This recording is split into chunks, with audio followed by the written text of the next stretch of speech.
bugungi murakkab vaziyatda barcha davlatlar ichki resurslarga tayanib innovatsiyaga intilyapti. Innovatsiya bizning kelajagimiz. Bizda ham so'nggi yillarda ilm, ta'lim va innovatsiyaga e'tibor tubdan o'zgardi desak, bu ham adolatdan. Bu jamoadagilar AI bo'yicha yangi loyihalar ustida ishlamoqda. Chunki sun'iy intellekt davlat strategiyasidan muhim o'rin egalladi. Aniq huquqiy baza shakllandi.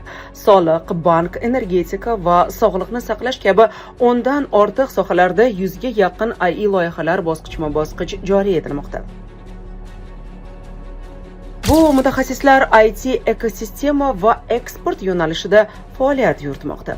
Chunki IT Park O'zbekiston bazasida biznes uchun misli ko'rilmagan muhit yaratildi. Rezidentlar uchun daromad solig'i, ijtimoiy soliq va bojxona to'lovlari bo'yicha imtiyozlar joriy etildi. Shunga yarasha IT xizmatlar eksporti keskin o'sib bormoqda. Bu yoshlar innovatsion yo'nalishda qator yutuqlarga erishmoqda.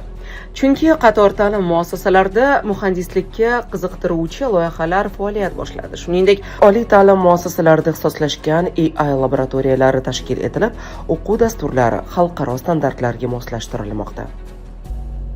Bu yerda prezidentimiz Shavkat Mirziyoyev Birlashgan Arab Amirligi mutaxassislari bilan kelishuvlar yuzasidan muzokaralar olib bormoqda. Prezidentimizning Dubayga tashriflari doirasida DataVault va G42 kabi gigantlar bilan yirik data markazlar va cloud tizimlarini qurish bo'yicha kelishuvlarga erishildi.